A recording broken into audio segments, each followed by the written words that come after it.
sound of gentle crackling fire and distant jungle ambience. A golden mist drifts through the trees. A quiet breath after a long, dark night. The embers of my fire still glow, a faint, warm heartbeat in the vast wilderness. For the first time in what feels like an eternity, I wake not with alarm, but with a sense of calm. The constant gnawing tension has eased. My hand, covered in soot, brushes across a stone.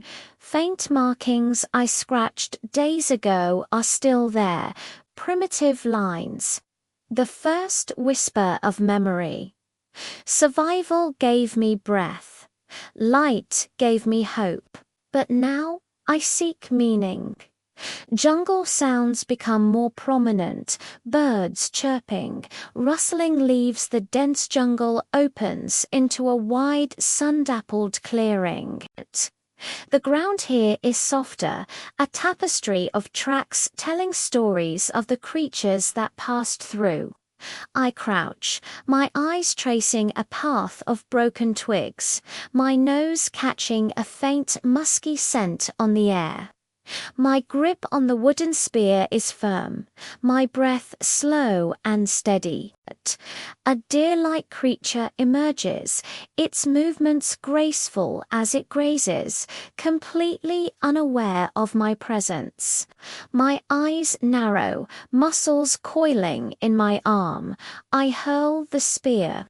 It thuds into the soft earth, just shy of the animal's feet.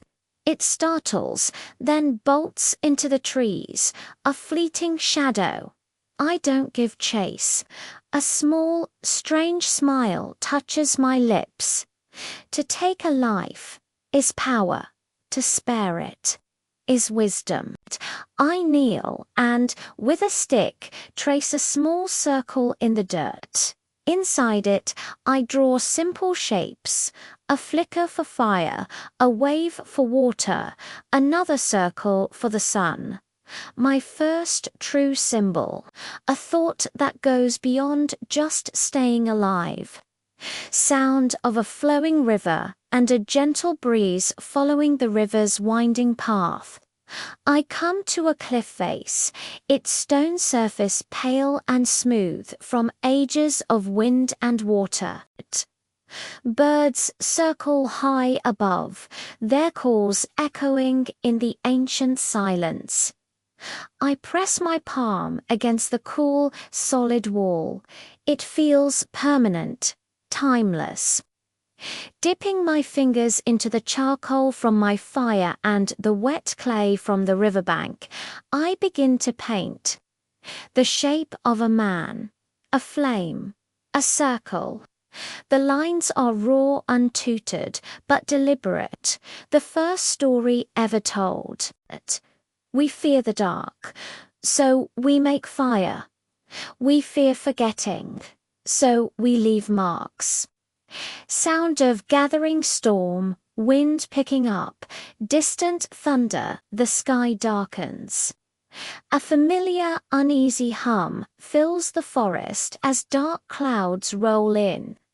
Lightning flashes in the distance, a silent, brilliant crack in the gloom. I scrambled back to my shelter, reinforcing it with thick logs and fresh vines, racing against the inevitable. The first heavy drops of rain begin to fall, quickly becoming a relentless downpour.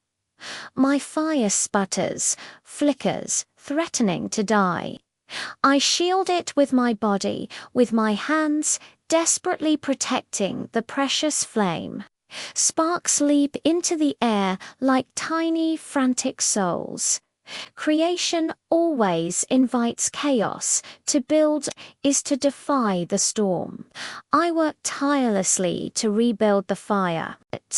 Once, twice, 3 times it nearly goes out, but I refuse to surrender. Finally, the flame catches, grows strong and holds. My face, soaked with rain, glows in its defiant light. I am unbroken. Rain subsides, replaced by the sound of dripping water and the steady crackle of the fire. The storm passes as quickly as it came. Mist rises from the damp earth once more. My torch, my fire, burns brighter than ever. I walk back to the cliff. The drawings are still there, washed by the rain, but visible, etched into the stone's memory. I dip my hand into the mix of ash and clay one last time and add a final mark, a handprint, pressed deep, fingers spread wide. A mark that says, I was here. Fire taught me warmth, storms taught me strength, but this is memory. This is what remains when I am gone. One man, one flame, and the first wall of history, standing against the vast, silent wilderness. Thank you for joining me on this journey. If you want to see what happens next, don't forget to like and subscribe. Your support means everything.